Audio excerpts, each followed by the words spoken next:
इतिहास में कुछ पन्ने ऐसे हैं जो अधूरे रह गए हैं।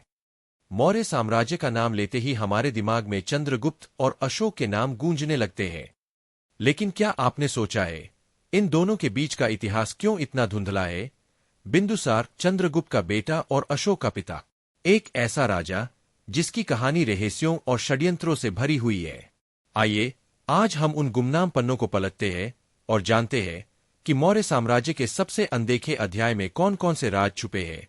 बिंदुसार का जन्म स्वयं एक रहस्य से जुड़ा हुआ है। कहा जाता है कि चंद्रगुप्त की पत्नी दुर्धरा जब गर्भवती थी तो एक साजिश के तहत उन्हें जहर पिला दिया गया। जब चाणक्य को इस साजिश का पता चला तो उन्होंने तुरंत दुर्धरा को बचाने का प्रयास किए, लेकिन यह जहर इतना घातक था कि वह उनके बच्चे तक पहुंच गए। चाणक्य ने जल्दी से एक योजना बना। उन्होंने दुर्धरा को तुरंत उपचार दिया और उनके गर्भ में पल रहे बच्चे को बचाने के लिए एक जादुई प्रक्रिया का सहारा लिए, और इस तरह बिंदुसार का जन्म हुआ, जिसका नाम बिंदुसार इसलिए रखा गया क्योंकि उनके शरीर पर जहर के काले निशान थे। इस घटना ने बिंदुसार की जिंदगी की शुरुआत को ही अद्भुत और रहस्यमय बना दिए। चंद्रगुप्त मौर्य ने अपनी सत्ता त्याग दी और श्रवणबेलगोला में संन्यास लेकर जैन धर्म की राह पकड़ ली। उनके बाद मौर्य साम्राज्य की बागडोर बिंदुसार के हाथों में आई। लेकिन बिंदुसार की कहानी एक सामान्य उत्तराधिकारी की नहीं थी। उन्हें सत्ता मिलने के साथ ही कई दुश्मनों का सामना करना पड़ा। उनकी शुरुआत एक योद्धा के रूप में नहीं, बल्कि एक ऐसा राजा बनने के रूप में हुई जो अपनी बुद्धिमत्ता से अपने विरोधियों को परास्त करता था। चाणक्य अब भी मौर्य दरबार में थे। उन्होंने बिंदुसार को वही ज्ञान और राजनीति सिखाई जो उन्होंने चंद्रगुप्त को दी थी। लेकिन इस बार कहानी में एक ट्विस्ट था।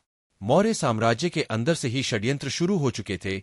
बिंदुसार ने मौर्य साम्राज्य को केवल बनाए नहीं रखा, बल्कि इसे और बड़ा भी किए। उनके शासनकाल में साम्राज्य ने दक्षिण भारत तक अपनी सीमाओं का विस्तार किए। इतिहास में उन्हें अमित्रघात कहा गया, जिसका अर्थ है दुश्मनों का संहार करने वाला। उन्होंने विद्रोही राज्यों को कुचल दिया और दक्षिण में सतवाहन जैसे शक्तिशाली शासकों को मौर्य साम्राज्य के अधीन कर लिए। लेकिन बिंदुसार का सबसे बड़ा योगदान उनकी राजनीतिक सूझबूझ थी। उन्होंने अपने दरबार में ग्रीक और फारसी दूतों को आमंत्रित किया, जिससे भारत और दुनिया के बीच सांस्कृतिक और व्यापारिक संबंध मजबूत हो। यह कहा जाता है कि बिंदुसार ने 16 राज्यों को अपने नियंत्रण में लिया, जिससे मौर्य साम्राज्य भारत का सबसे शक्तिशाली साम्राज्य बना रहा। बिंदुसार के दरबार में कुछ लोग उनके खिलाफ षड्यंत्र रच रहे थे। इनमें से एक था अमात्य राक्षस का बेटा, जो अपने पिता के अपमान का बदला लेना चाहता था। उसने एक गुप्त संगठन तैयार किया, जिसका उद्देश्य बिंदुसार को हटाकर साम्राज्य को कमजोर करना था। लेकिन बिंदुसार को इन षड्यंत्रों की भनक थी। उन्होंने चाणक्य से सलाह ली। चाणक्य ने बिंदुसार से कहा, राजा वह नहीं जो सिर्फ शासन करे, राजा वह है जो अपनी परछाई तक पर शक करना सीखे। तुम्हें अपना सबसे बड़ा दुश्मन अपने ही लोगों में ढूंढना होगा। यह कहानी तब और पेचीदा हो गई जब बिंदुसार के अपने बेटे सुसीमा का नाम षड्यंत्र में सामने आए। सुसीमा बिंदुसार का सबसे बड़ा बेटा था, लेकिन उसकी महत्वाकांक्षाएं उसे अपने पिता के खिलाफ खड़ा कर रही थी। सुसीमा ने न केवल षड्यंत्रकारियों का साथ दिया, बल्कि अपने पिता को कमजोर करने के लिए कई योजनाएं बनाई। लेकिन बिंदुसार ने इस सब को चुपचाप देखा।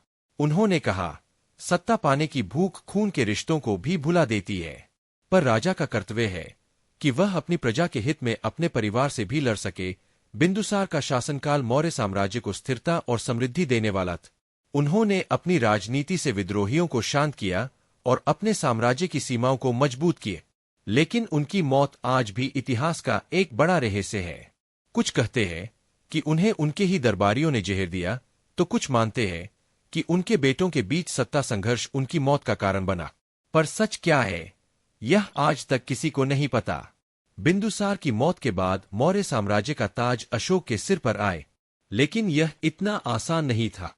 सुसीमा, जो बिंदुसार की जगह लेना चाहता था, अशोक के हाथों हार गया। यह कहानी हमें सिखाती है कि सत्ता के लिए संघर्ष सिर्फ बाहरी नहीं, बल्कि आंतरिक भी होता है। बिंदुसार ने जिस साम्राज्य को अपनी मेहनत से खड़ा किया, वह उनके बेटों के बीच संघर्ष का अखाड़ा बन गए। क्या अशोक सही मायने में बिंदुसार के योग्य उत्तराधिकारी थे, या सत्ता उनके हाथों में जबरदस्ती आई? बिंदुसार की कहानी भले ही इतिहास में अनदेखी रह गई हो, लेकिन उनकी रणनीतियां और नेतृत्व ने मौर्य साम्राज्य को नई ऊंचाइयों तक पहुंचाए। उनकी कहानी हमें सिखाती है कि राजा बनने के लिए सिर्फ ताकत ही नहीं, बल्कि धैर्य, राजनीति और समझदारी भी चाहिए।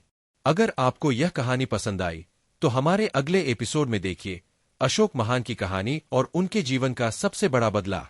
तो चैनल को सब्सक्राइब करें, बेल आइकन दबाएं और वीडियो को लाइक करें और कमेंट में लिखें कि बिंदुसार की कहानी का सबसे दिलचस्प हिस्सा क्या था।